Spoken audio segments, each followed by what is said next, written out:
Hi, magandang araw. Ako nga pala si Ginoong Charles Ian S. Sukapko, guro sa Araling Panlipunan 9. So, ngayong araw, tatalakayin natin ang tungkol sa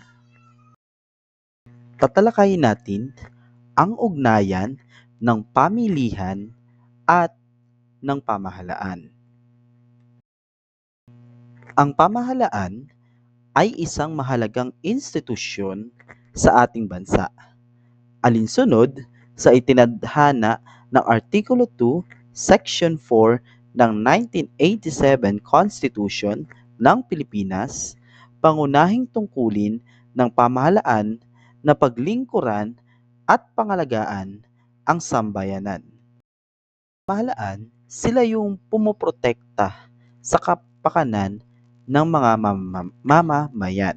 So sila yung nag-make sure na lahat ng karapatan ng mga mamamayan ay nakukuha nila. Sila yung nagpoprotekta sa mga mamamayan at sila yung nagbibigay ng serbisyo sa mamamayan. So ano nga ba yung isa sa mga ginagawa ng pamahalaan para nakonektado sa pamilihan? So isa sa ginagawa ng pamahalaan ay i-monitor ang mga presyo ng mga produkto na binibili o kino-consume ng sambayanan. So, mini-make sure nila na tama ang presyo na nakalagay do sa isang produkto at walang nananamantala. Mini-make sure din nila na lahat ng produkto na binebenta sa pamilihan ay nasa tamang presyo at affordable at kayang bilhin ng sambayanan.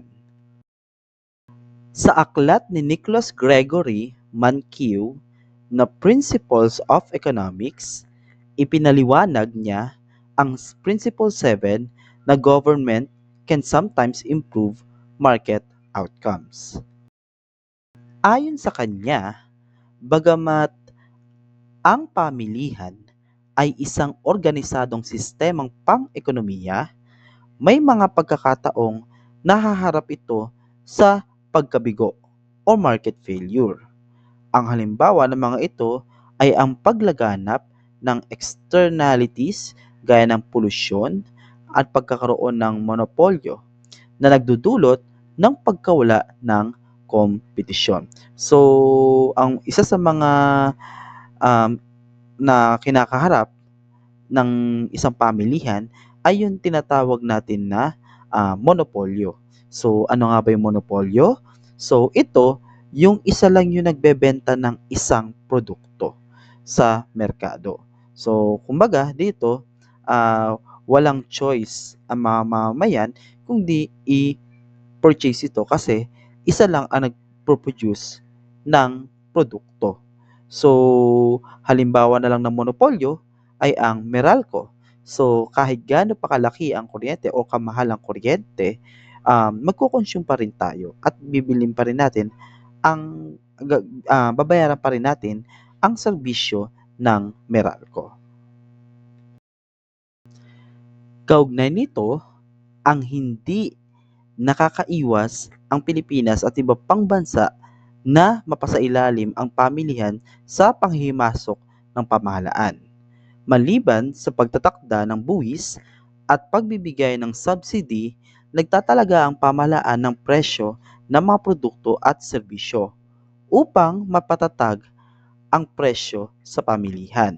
Pinapatupad ang Price Stabilization Program at maiwasan ang mataas na inflation. Ang pagkontrol ng pamahalaan sa presyo ng pamilihan ay nahahati sa dalawang uri. Meron tayong tinatawag na price ceiling at price floor. So, isa sa role ng pamahalaan ay ang kumolekta or magtakda ng buwis sa mga pamilihan or mga negosyo. Pagbibigay ng subsidy or tulong sa iba't ibang negosyo para isa yun sa ginagawang paraan ng pamahalaan para makatulong sa mga negosyo at para mas marami ang mag-create ng negosyo. Ang balik naman nito ay madadagdagan ang magbabayad ng buwis at mababawasan ang unemployment sa ating bansa. So, ipinapatupad ang price stabilization program para maiwasan ang mataas na inflation. So dito, nagseset sila ng isang presyo or certain price para hindi tayo para walang manamantala at para maging abot kaya ang presyo ng mga produkto. Meron tayong tinatawag na price ceiling. Ito ay kilala rin sa katawagan bilang maximum price policy o ang pinakamataas na presyo na maaaring ipagbili ng isang producer ang kanyang produkto. So, sa madaling salita, ito yung